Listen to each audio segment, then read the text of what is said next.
Hello friends, સ્વાગત છે તમારું ગુજરાતી રેસીપી કિચનની અંદર। આજે હું તમારી સાથે શેર કરીશ રેસ્ટોરન્ટ સ્ટાઇલ કાજુ મસાલા બનાવવાની રેસીપી। તો ચલો એકદમ ટેસ્ટી રેસ્ટોરન્ટ સ્ટાઇલ કાજુ મસાલા બનાવવાનું શરૂ કરીએ। તો રેસ્ટોરન્ટ સ્ટાઇલ કાજુ મસાલા બનાવવા માટે તમે જોઈ શકો છો અહીંયા એક વાસણની અંદર પાણી ગરમ કરવા મૂક્યું છે। તો હવે આપણે પાણીની અંદર કટ કરેલી ડુંગળી લઈશું, સાથે જ 8 થી 10 નંગ જેટલા કાજુ લઈશું।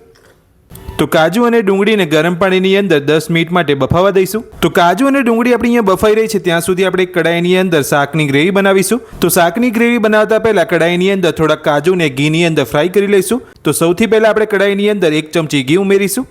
તો ઘી આપણું ગરમ થઈ ગયું છે, તો હવે આપણે તેની અંદર કાજુને લઈ લઈશું અને ગેસની મીડિયમ ફ્લેમ પર ઘીની અંદર કાજુને થોડા ફ્રાય કરી લઈશું। તો તમે જોઈ શકો છો કાજુનો કલર અહીંયા બદલાઈ ગયો છે અને કાજુ આપણા એકદમ સરસ અહીંયા ફ્રાય થઈ ગયા છે। તો હવે આપણે બધા જ કાજુને કાઢી લઈશું।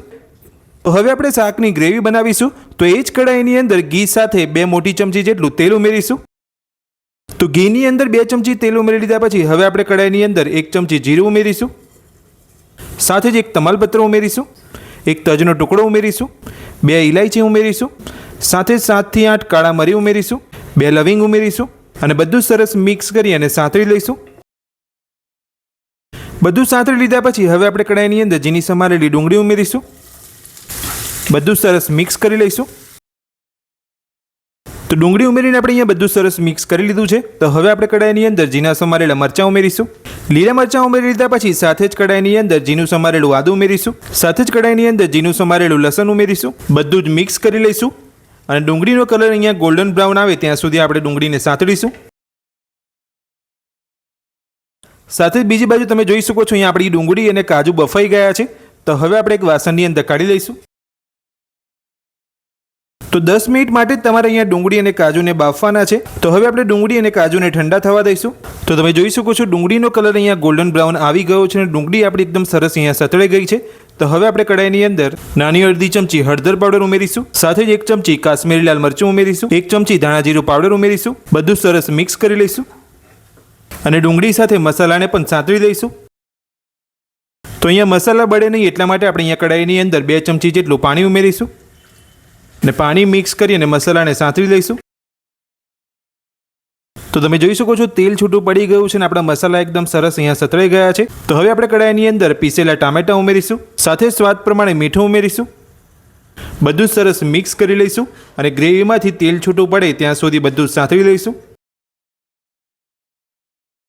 ગ્રેવી આપણી સતળાઈ રહી છે ત્યાં સુધી એક મિક્સર જારની અંદર બાફેલા કાજુ અને ડુંગળી લઈ લઈશું, સાથે તેની અંદર 2 ચમચી જેટલું પાણી ઉમેરીશું અને મિક્સર જારનું ઢાંકણ બંધ કરી અને બધું સરસ પીસી લઈશું। તો બાફેલી ડુંગળી અને કાજુને આપણે અહીંયા પીસી લીધા છે। તો હવે આપણે ચેક કરી લઈશું। તો તમે જોઈ શકો છો એકદમ સ્મૂથ પેસ્ટ બનીને આપણી તૈયાર થઈ છે।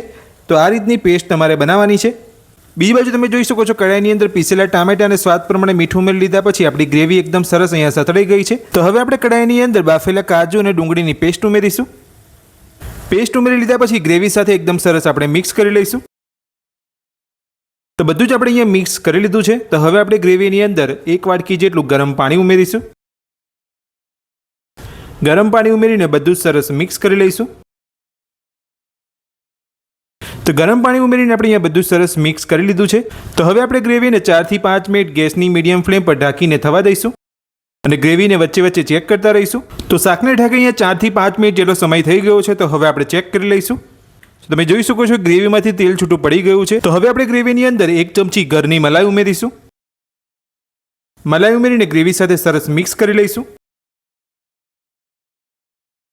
તો મલાઈ ઉમેરીને આપણે અહીંયા મિક્સ કરી લીધું છે। તો હવે આપણે ગ્રેવીની અંદર અડધી ચમચી કસૂરી મેથી ઉમેરીશું, સાથે જ 2 ચપટી જેટલો ગરમ મસાલો ઉમેરીશું અને ગ્રેવી સાથે સરસ મિક્સ કરી લઈશું। તો બધું જ મિક્સ કરી લીધા પછી તમે જોઈ શકો છો આપણી ગ્રેવી એકદમ સરસ અહીંયા કૂક થઈ ગઈ છે। તો હવે આપણે ગ્રેવીની અંદર ફ્રાય કરેલા કાજુ ઉમેરીશું, કાજુ ઉમેરીને બધું સરસ મિક્સ કરી લઈશું। તો કાજુ ઉમેરીને આપણે અહીંયા ગ્રેવી સાથે મિક્સ કરી લીધા છે, પણ હજુ મને અહીંયા ગ્રેવી થોડી જાડી લાગી રહી છે એટલે હું ગ્રેવીની અંદર થોડું ગરમ પાણી ઉમેરી રહ્યો છું। તો ગરમ પાણી ઉમેરીને બધું સરસ મિક્સ કરી લઈશું। તો જો તમને અહીંયા તમારી શાકની ગ્રેવી થોડી જાડી લાગતી હોય તો તમારે આ રીતે ગરમ પાણી એડ કરી લેવાનું છે। તો પાણી ઉમેરીને આપણે અહીંયા બધું સરસ મિક્સ કરી લીધું છે। તો હવે આપણે શાકને ઢાંકીને 5 થી 6 મિનિટ માટે ગેસની મીડિયમ ફ્લેમ પર થવા દઈશું। શાકને ઢાંકી અહીંયા 5 થી 6 મિનિટ જેટલો સમય થઈ ગયો છે. તો હવે આપણે ચેક કરી લઈશું. તો તમે જોઈ શકો છો શાકમાંથી એકદમ સરસ આપણું અહીંયા તેલ છૂટું પડી ગયું છે અને રેસ્ટોરન્ટ સ્ટાઇલ આપણું કાજુ મસાલા બનીને તૈયાર છે. તો હવે આપણે શાકની અંદર ઝીણા સમારેલા લીલા ધાણા ઉમેરીશું. દાણા ઉમેરીને બધું સરસ મિક્સ કરી લઈશું. તો દાણા ઉમેરીને આપણે અહીંયા બધું જ મિક્સ કરી લીધું છે અને આપણું શાક બનીને તૈયાર છે. તો હવે આપણે ગેસને બંધ કરી દઈશું અને શાકને એક પ્લેટની અંદર સર્વ કરી લઈશું. તો રેસ્ટોરન્ટ સ્ટાઇલ ટેસ્ટી કાજુ મસાલા બનીને તૈયાર છે અને આપણે અહીંયા સર્વ પણ કરી લીધું છે. તો આ રેસ્ટોરન્ટ સ્ટાઇલ કાજુ મસાલા બનાવવાની રેસીપી તમને મારી કેવી લાગી મને કોમેન્ટ બોક્સની અંદર કોમેન્ટ કરીને જરૂરથી જણાવજો.